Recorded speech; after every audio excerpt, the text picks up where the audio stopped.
let's talk about the Vikings schedule.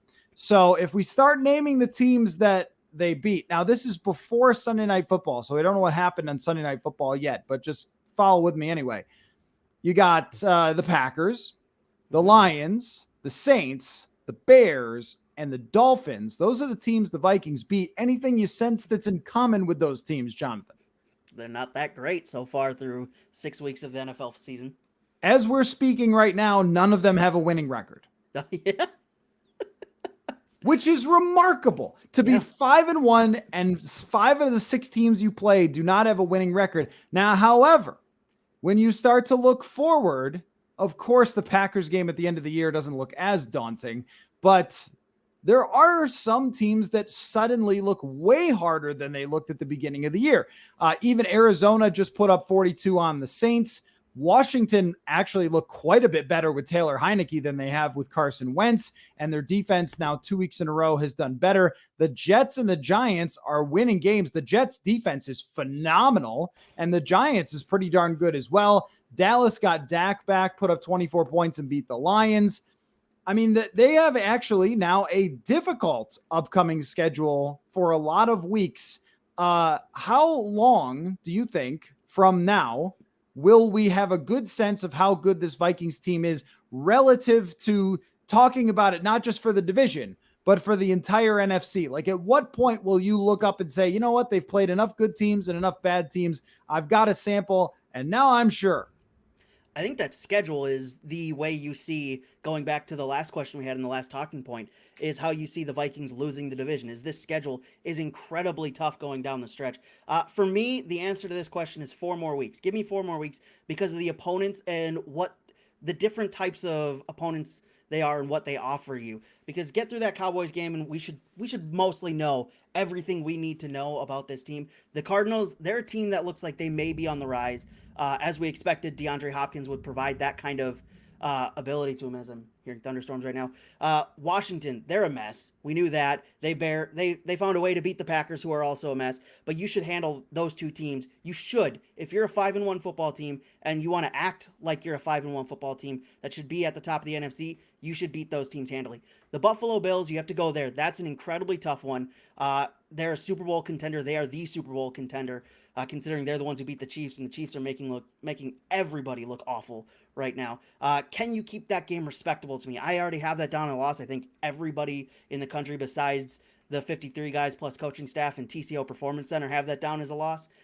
So can you keep that respectable? Good luck on that. And then the Cowboys game. They're a team that should be a power in the NFC. How do you handle them, or how you handle them will say a lot about your playoff chances in the NFC, because they're a team like the Eagles that are at the top of the NFC. They are playing really good football right now. They have one of the best defenses in the league. So if you can find a way to either keep that close or get a win against them, that will tell me a whole lot about whether you're actually a contender in the NFC or you're just going to get to the playoffs and you're going to be one of the teams in there, but you're not really going to have a chance.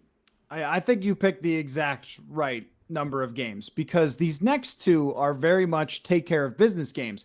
Arizona is a different football team, even by the numbers, with DeAndre Hopkins. And I think he had 10 catches the other night against New Orleans. Now, of course, Andy Dalton helped Arizona win that football game with a timely pick 6 and not a very good overall performance by Dalton. But that's Kyler Murray's guy. It's very much like Devontae Adams and Aaron Rodgers, but maybe even more exaggerated with the way that Murray has played when he's had Hopkins versus not having him. That offensive line still has problems. The relationship between Kyler Murray and Cliff Kingsbury has problems, and you cannot trust their defense pretty much at all. Yeah. And not only that, 2 weeks to prepare, so you come back fresh and healthy, and at US Bank Stadium. There is no excuse for losing to the Arizona Cardinals in this game. And then Washington on the road. Now, this is one with the way their defensive line is performing, you do get a little nervous about. And also Cousins going back to Washington, wanting to rub it in their face. Does he get a little anxious, as he wants to do sometimes? But I would definitely say that the concern is like sacks and pressures and things like that can undo this offense that we even saw with Miami, that they have talent up front that could be problematic. And they have an elite receiver with Terry McLaurin. Still, even if that team gets to 500, if you're a legitimate contender, coming off of a home game. The situation is pretty favorable for you. Go to Washington and get a win. I don't think anyone expects them to beat Buffalo, but they expect them not to get blown out by Buffalo. Say like the Gophers going to Penn State. You just, expect them to just play hard with the Nittany Lions. So much for that. You had to bring that up. And then that game against Dallas. Now that's the real one. I mean, that's the game. Yeah. That's the one. They're coming here. By that point, Prescott will have fully recovered and back to 100%. And that Dallas team is a beast. I mean, they have one of the best defenses in the NFL. They just dominated again today. I mean, Trayvon Diggs, Justin Jefferson, put that one on the marquee. I mean, that is a game. That is going to be the most exciting Vikings game since ... 2019 playoffs, I guess. I mean, really, right? Like the biggest, most exciting, most hyped up game that actually matters. It will be since they went out to San Francisco in the 2019 playoffs, that game.